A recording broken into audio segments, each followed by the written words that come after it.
Hindu college, Serampore college কিংবা city college, Paschimbanga বা কলকাতার পুরনো কলেজের নাম বললে এক ধাক্কায় প্রথমেই মাথায় আসে এই নামগুলো। কিন্তু নিমতলা ঘাট স্ট্রিট ধরে গঙ্গার দিকে যেতে গেলে ডান দিকে গাছের আস্তরণে ঢাকা জরাগ্রস্ত এই অট্টালিকা অনেকেরই চোখে পড়েছে। নামও সবার জানা, জোড়াবাগান থানা বা আগে যেটা ছিল ডাফ কলেজ। বর্তমানে অনেকের মতে তা কলকাতার অন্যতম ভুতুড়ে স্থান, যা একেবারেই ভুল। কারণ ক্রমাগত রক্ষণাবেক্ষণের অভাবে জায়গাটি পরিত্যক্ত হয়ে উঠেছে, যার ফলে সাপ বাদুড়ের আস্তানা হয়ে উঠেছে। কিন্তু কিভাবে সময়ের সাথে এই বাড়ি ক্রমাগত পরিবর্তন হতে হতে বর্তমানে এমন ভগ্নস্তূপের আকার নিল, তা নিয়েই আজকের ব্লগ। কলকাতার এই কলেজের ইতিহাস জানতে হলে পিছিয়ে যেতে হবে 18 শতকের কলকাতায়। ইংরেজরা জাঁকজমকভাবে কলকাতায় আধিপত্য বিস্তার করে ফেলেছে।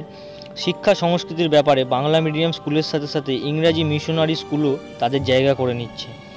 এদেশের মানুষও যাতে পাশ্চাত্য শিক্ষা রপ্ত করতে পারে তার প্রচেষ্টাও চালিয়ে যাচ্ছে সে সময়কার সমাজ সংস্কারক ব্যক্তিরা। সময়টা 27শে মে 1830 খ্রিস্টাব্দ। সুদূর স্কটল্যান্ড থেকে সর্বপ্রথম ধর্মপ্রচারের জন্য কলকাতায় এসে পৌঁছলেন আলেকজান্ডার ডাফ। পুরো নাম রেভারেন্ড আলেকজান্ডার ডাফ। উদ্দেশ্য এদেশীয় মানুষদের মধ্যে স্কটিশ ধর্ম ছড়িয়ে দেওয়া। কিন্তু এই প্রচার চলাকালীন ডাফ বুঝতে পারলেন এদেশের মানুষের মধ্যে সৃষ্টি হয়েছে শূন্যতার, আর এই শূন্যতা একমাত্র পূরণ করতে পারে পাশ্চাত্য শিক্ষা ব্যবস্থা। পাশ্চাত্য শিক্ষা ব্যবস্থা অর্থাৎ ইংরাজি শিক্ষার প্রসার।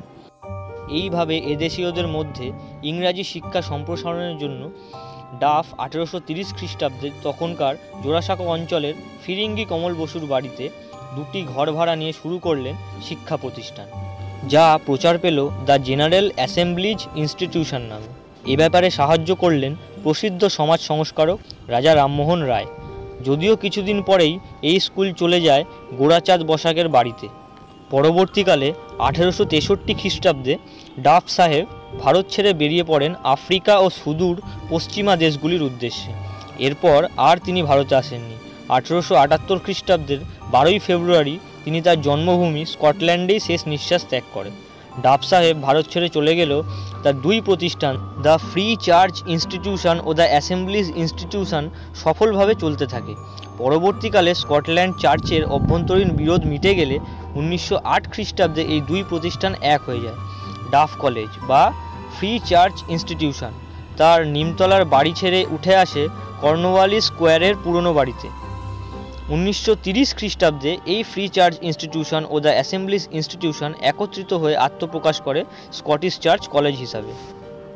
এইভাবেই কলকাতার ইতিহাসে ডাফ কলেজের সমাপ্তির সাথে উত্থান হয় নতুন কলেজের। যেহেতু কলেজের কাছে এই নিমতলা ঘাট স্ট্রিটের বাড়িটা অতিরিক্ত সম্পত্তি, তাই কলেজের কর্তৃপক্ষ বাড়িটি বিক্রির ব্যাপারে ফরমান জারি করে এবং 1920 খ্রিস্টাব্দে এই বাড়ি কিনে নেয় কলকাতা পুলিশ, যা রূপান্তরিত হয় জোড়াবাগান থানায়। কলেজ থেকে থানায় পরিবর্তনের পরই শুরু হয় আরও একটি ইতিহাসের। যে সময় জোড়াবাগান থানার দায়িত্বে ছিল কুখ্যাত police officer sir Charles Tegart. বোঝাই যাচ্ছে তখনও ভারত স্বাধীনতা অর্জন করেনি। স্বাধীনতার লড়াইয়ে সারা ভারত তথা বাংলা ইংরেজদের বিরুদ্ধে লড়ছে। এদিকে টেগার্ট সাহেব জোড়াবাগান থানাটিকে পরিবর্তন করলেন টর্চার সেলে, যেখানে বিপ্লবীদের ধরে এনে জিজ্ঞাসাবাদ করা হতো। নামেই জিজ্ঞাসাবাদ, আসলে হতো একের পর এক অকথ্য অত্যাচার। যে প্রতিষ্ঠান একসময় ভারতীয়দের মানুষ হতে স্বাধীনভাবে বাঁচতে শেখাতো, এখন সেখানেই এই স্বাধীনতার কারণে শুরু হলো অত্যাচার। ভারত স্বাধীন হওয়ার পরও 70-এর দশকে যখন সারা বাংলায় নকশাল বিপ্লব শুরু হয়, দিকে দিকে যখন নকশাল বিপ্লবীদের ধরপাকড় চলছে, তখন এই জোড়াবাগান থানাতেও নিয়ে আসা হতো বিভিন্ন নকশাল বিপ্লবীদের। চলতো তাদের ওপরও অকথ্য অত্যাচার। কিন্তু এক্ষেত্রে সে সময় থানার পুলিশরা করে ফেলে মস্ত বড় একটা ভুল। তারা নিষ্ক্রিয় করার পরিবর্তে বোমের বাক্স রেখে দিল স্টোর রুমে। এদিকে কোর্টে মামলা চলাকালীন প্রমাণস্বরূপ এই বোমগুলি কোর্টে হাজির করতে হয়। আর ঠিক এই সময় যখন এক পুলিশকর্মী বোমগুলোকে স্টোর রুম থেকে বের করতে যায়, ঘটে বিশাল বিস্ফোরণ। আর যে পুলিশকর্মীটি বোমগুলি বের করতে গেছিল তার শরীর পুরো ছিন্ন ভিন্ন হয়ে যায়। বোমগুলি যখন বিস্ফোরণ হয় তখন থানা কার্যত অবস্থায় ছিল, ফলে থানায় থাকা অফিসার, পুলিশকর্মী, কনস্টেবল অনেকেই আহত হয়।